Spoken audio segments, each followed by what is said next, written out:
Hi everybody, welcome to the Generation XYZ. I got Shakes and MoneyBoy, Oliver Keohane. Hi guys, how you doing?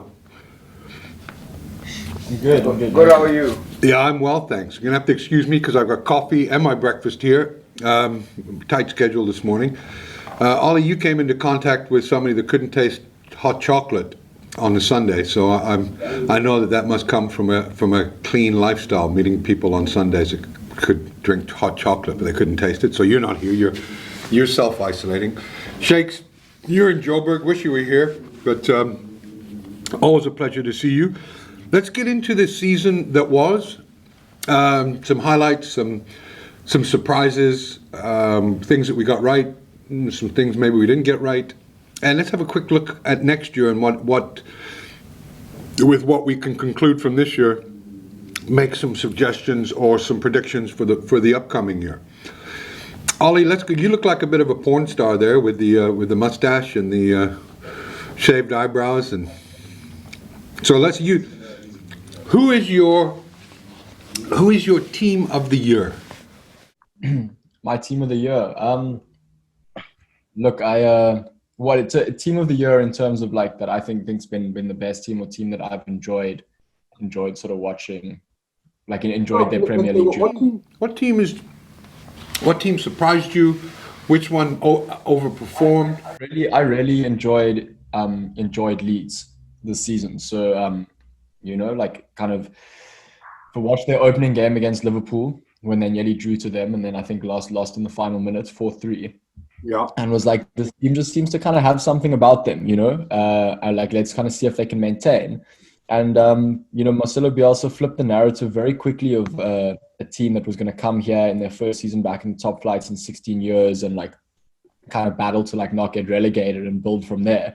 He flipped that very quickly into a team that like every week was a contender, and you had the big teams sort of like, when you look at their results, they drew to City, beat City, I think beat Leicester, drew to Liverpool, beat Tottenham. There were a couple of, knocked over, drew to Arsenal, I think, like knocked over a couple of big sides, and ended the season ninth, So they're above mid-table, and they cruised around mid-table for most of the season. And given the sort of resources they had versus, not to discredit Man City at all or any of those giants, but it's a different ball game. And I thought Leeds, were enjoyable as a fan to watch for football, and just a nice story of the year as well. Shakes, how about you? Please don't. Yeah, no, I think that. What's that, Kevin? Please don't say Arsenal. Well, look, I mean, I can tell you now the team that probably surprised me in a good way, I probably would have to say is West Ham. I mean, in the way that they've played, in the results that they've had as well, and the fact that they will be participating in the Europa League, something that they haven't done in, you probably would say in the last maybe 10, 15 years, perhaps. And they finished in sixth position, getting crucial wins. I like the business that David Moyes did as well in sense of bringing just Lingard on loan, and some of the players, Said Benrahma as well, contributed as well. And even also you would have to say Declan Rice stepped up when he needed to be the captain of the club, and Mark Noble didn't play as much. But I just really love how they just stepped up. Mikel Antonio scored crucial goals as well for them. But a team that I must also add that has not impressed me or has not surprised me in a very good way, or has surprised me in not a very good way, is Leicester City. How they just fell off at the end. That I think, that's my disappointment with them. But West Ham would probably have to be my surprise team of the season. Well, I think you're right with Leicester. I mean, one win out of the last 5 games. You shouldn't be playing Champions League football if you can't man up and do the business. And it's kind of funny because Liverpool, their last 5 games, great form, did what they needed to do. Even that dramatic header by Alisson, what another story and what another legend to add to the Liverpool story. But I felt that Leicester and Chelsea, were just sputtering at the end of the year. More so Leicester, but I'd equally say that Chelsea backed into the Champions League. But for me, the team of the year, and yes, I'm a Leeds fan, has to be Leeds for me. You know, they've scored. There was only 5 teams that scored more goals than them. They scored 62 goals in their first season in the Premier League in over a decade. Bielsa, for me, has to be nominated for Manager of the Year. And I hear what you're saying about West Ham, but you know, West Ham is a London club. They've been playing in the Premier League for a while, and it's great that they're playing European football. But I think that'll be a distraction for them next year, and just add to an already busy season. Because I don't think that, you know, COVID's not going to go away. It's going to be around for the next, until I'm dead. You know, I don't think it's going to be eradicated. So you're going to be talking about 3rd, 4th, 5th, 6th, 7th, 8th waves. Thank God we don't get obsessed with the Spanish flu and talk about the 104th wave that's coming this year. But for me, it's Leeds, Bielsa, Leeds team of the year for me. And I think that Bielsa's put his hand up. Not that he's not one guy that seeks accolades. He's a very, you know, he's probably one of the most respected, if not the most respected manager in the Premier League. He's just loved by everybody. It's hard to dislike him, including Pep. You know, who will probably get manager of the season. Yeah, for sure. But I don't think that he should get manager of the season. Yeah, it's an interesting. I mean, when you look at like I was saying, the comparison between Leeds and Man City and the conversation, it's almost 2 entirely different conversations come the end of the season when you just look at the context of the clubs involved. You know, It's not an equal playing field. So it's like, where do you determine the best and what makes the best? It's like, you know, is it purely... The other team that, and I know I've just maligned them a little bit, but I wonder what Chelsea would have done with that type of manager for the whole season. I think we said that Frank Lampard was going to be an interesting year to see how he could manage these new additions to the team. And he clearly didn't. And that's why he was fired. And I think we all said he may be a candidate to get fired this year. And we were right there. But I wonder what Thomas Tuchel, is that his name? Yeah. Yes. I wonder what he would have done with the team, because how much structure did they play with under him? It was just quite the transformation. And here we are. You know, they still managed to get into Europe, the Champions League through that way. They stand a chance to win the Champions League against Man City, though I think that I think the recent form would say what. I mean, they've got incredibly talented, skillful players, but they don't play, you know, hugely expansive attacking football. And I wonder if he would have implemented a different style with those same players had he come in earlier and not had to basically try and claw back a top 4 position. You know, would there have been more freedom in the way Chelsea played? Well, I mean, look, I mean, you're right. I mean, he's come in, he's brought some stability at the club.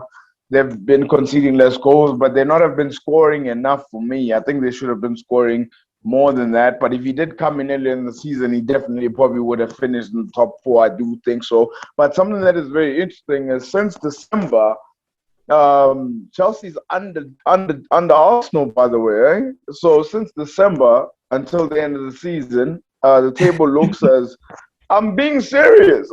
Manchester City's 1st, Man United 2nd, and Arsenal's 3rd, and Chelsea's 4th. Unbelievable. Unbelievable.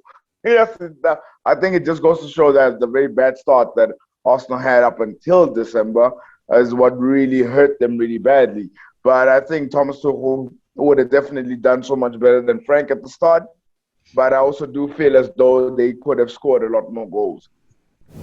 Well, you know, over the last 10 games, Liverpool would have won. Leeds would have finished 2nd. And if my aunt had balls, she'd be my uncle. But that just isn't the case. Let's chat about Player of the Year. Has to be Harry Kane. Well, I mean, lovely how I'm teeing it up for you, all. You know, tell us why it's got to be Harry Kane. Sorry. I know you're in agreement with me, so if you want to take it away first, then. No.